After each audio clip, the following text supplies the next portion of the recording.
Hello and welcome back to the channel, or if you're new, welcome to the channel.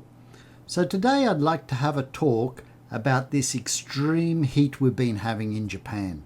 So for the last month we've had high temperatures for a good month, and it's always over 35 degrees and it gets up around 37, 38 most days. It's just unbearable, and the humidity's pretty high. We've had no rain for that period of time, and it's just continues. Here, so I'm going to show you what the weather's going to be like for the next week.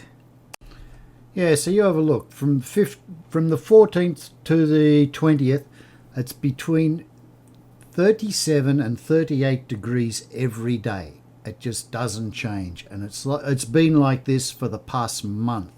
It's sort of getting unbearable.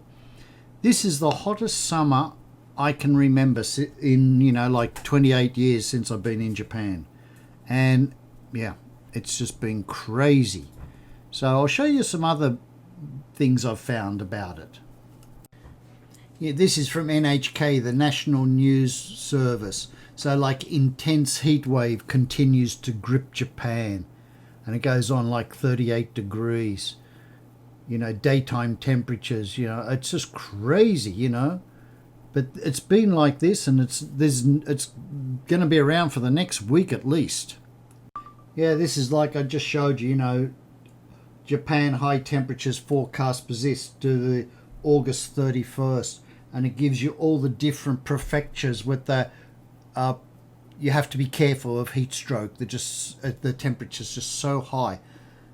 I think out of the prefectures, about 25 of them are on this list of where they're going to have extreme heat. Now, if you are in Japan, this place here, this Japan National Tourism Organization, they have a hotline. There's a number here. I'll put it up on the screen again. Now, it's 24/7, and they have operators in English, Chinese, Korean, and maybe a few other languages too. So if you're in any trouble, you need help, if you call them, they can give you some advice. So I'll put the number up on the screen now. Okay, so it is the Japan National Tourism Organization. The phone number is 050-3816-2787. So this is 24 hours a day. So if you have any problems with heat stroke, or you feel crook, or whatever, you have an accident or something, if you contact these people, they can help you out. In Tokyo, in July, 123 people died of heat stroke. So that's just Tokyo alone. So you can imagine how many people all over Japan have been dying from heat stroke. And the same in August. It's been really hot in August. It's been worse in August than it has in July. So the number's just going to go up and up and up. So quite a few people have lost their lives due to heat stroke. So, they're advising you in this hot weather, in the daytime, try to stay inside, use air conditioning, drink plenty of fluids, keep yourself hydrated. Try not to do anything too strenuous, and just try to look after yourself because of the heat. Now, another funny thing, in Kyushu, one of the country lines, in Japan they have a lot of these country train lines. They might have one train an hour or two trains an hour. Out where I live, we only have 2 trains an hour. So, you can't go anywhere real quick. Anyway, so on one of these country lines, because of the extreme heat been having, the train lines have been distorting. So train staff have been getting ice and putting ice on the train lines to try to correct them, to try to get them back in line. So now with the train lines distorting, the trains can't go as fast. So it's throwing everything out around their timetables out down around Kyushu. And in one thing, in Japan, trains run on time. You can nearly set your watch to the train times. They're very, very rarely late. If a train is ever late, if you go to the ticket office, they'll give you a note so you can give to your employer or anyone like that to say that you were late because of the trains being late. So it happens very, very rarely. So this is a problem they're having down in Kyushu at the moment. So this is just down the road from home. You can see here how they got the lines on this drain here. They're going to put a footpath over it. It's quite dangerous, this road now. They built a big Ishin just up the road, and in the mornings and afternoon a lot of people going to and from work, and they speed along this road. It's really dangerous, and school kids walk along here to go to school and come home from school. So they're going to cover this drain in and make it like a footpath like here. So they're just going to extend it right up to the main road, which will be good. They're about halfway now, so they should get it done soon. So say here they've put made the footpath over the drain, so it makes it, it's going to make it much better and a lot safer for people walking along.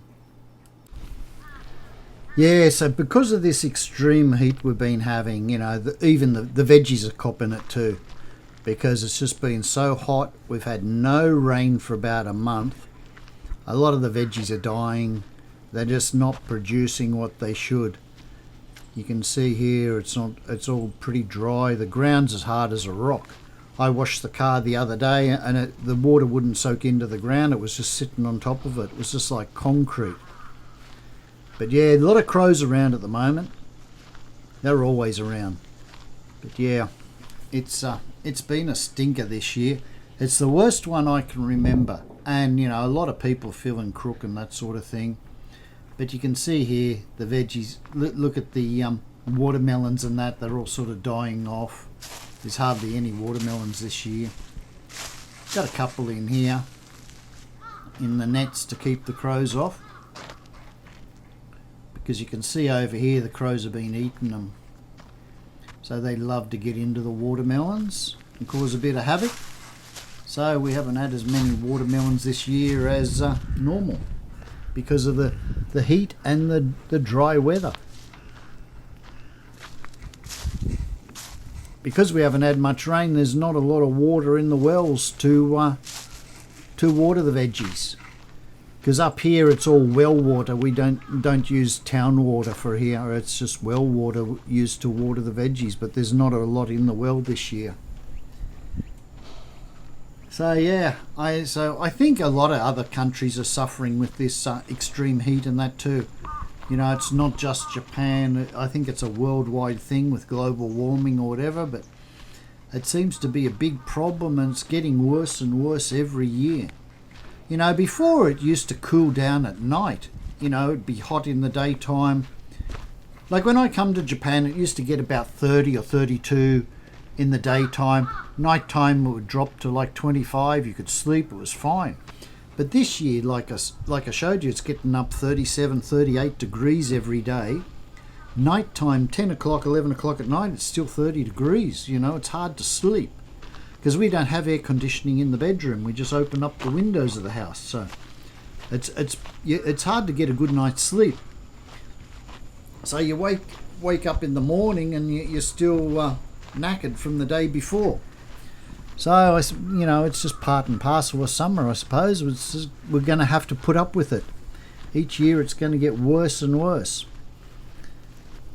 But yeah, if you got any thoughts on what it's like, and if you're thinking of coming to Japan, probably July and August are a good time to steer clear of it. It's just too hot and the humidity's pretty high. So it's hard to get out and see what you want to see. You're better off coming later on. Probably around October's nice. It's sort of cooled down. You still get nice days. It's cool at night, good to sleep, and you can get around and do a bit of sightseeing. So I'll show you something interesting here. You probably haven't seen these before. White eggplants. So here, got white eggplants. So which they're quite unusual. Here you got the normal eggplants here. And then you got some capsicums here. But here, yeah, white eggplants. Anyway, that's all for today. Till next time, we'll catch you later.